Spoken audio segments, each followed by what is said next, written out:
Не, аз се тръпвам. Мале. Цветята ми цветя.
Бяхме създадени и аз не знаех, що да съществува той.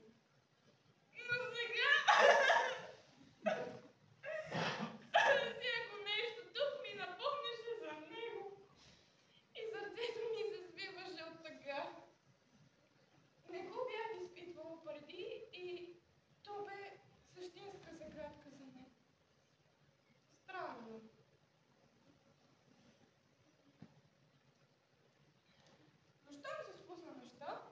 Почувствах, че не мога да понася повече самотата. И реших да отида към новата му колиба и да го попитам с какво съм се провинила и как мога да възвърна благоразположението. Но той ме изгони на дъжда! И това беше първото ми огорчение!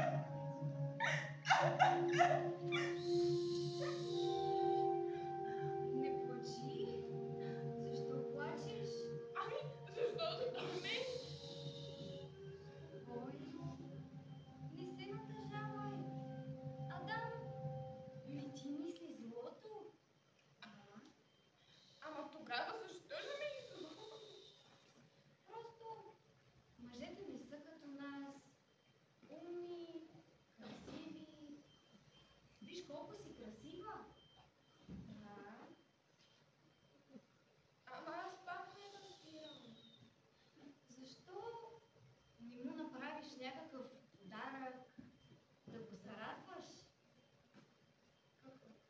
Ами, знам ли, откъсни му оте унази ябълка там. Ама, тя не е ли забранена? Как може нещо такова да е забранено? Ще му покажеш колко си смела? Да, помисли си.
Тези ябълки са забранени.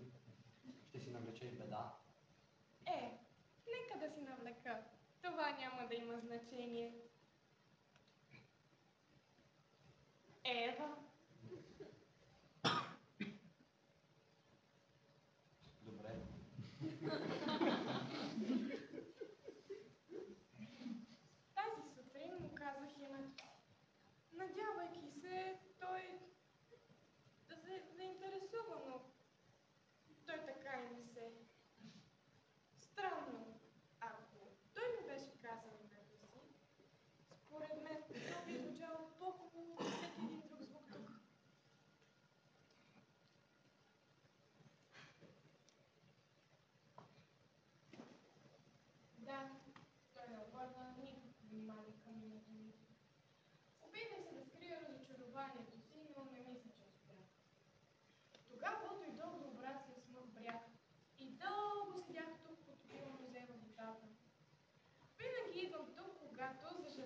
компания, за някого, с когото да разговаря.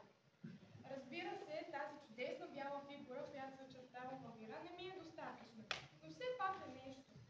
А нещото е по-добре от пълна самота. Заговоря ли и тя заговаря. Тъжна ли съм, тъжна и тя. Тя ме успокоява със съчувствието си. Тя казва: не се отчаивай, бедна самотна девойка. Аз ще ти бъда дружка. И това е така. Тя ми е вярна и единствена дружка. Тя ми е сестра. Тежки дни аз преживях, обляна в сълзи, ден и нощ живях, не ядях и не спях. Адам не ми говореше, изгони ме дъжда, сърцето ми оби се в мрак.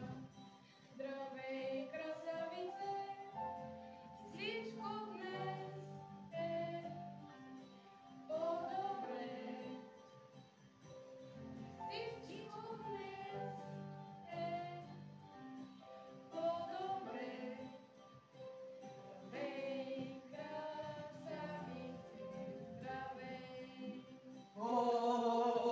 Какво се...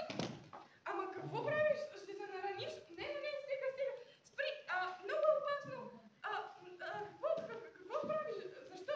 Не! Моля те! Спри! Какво направи? Мале! Не, ще се нараниш! Стига! Спри! Това е...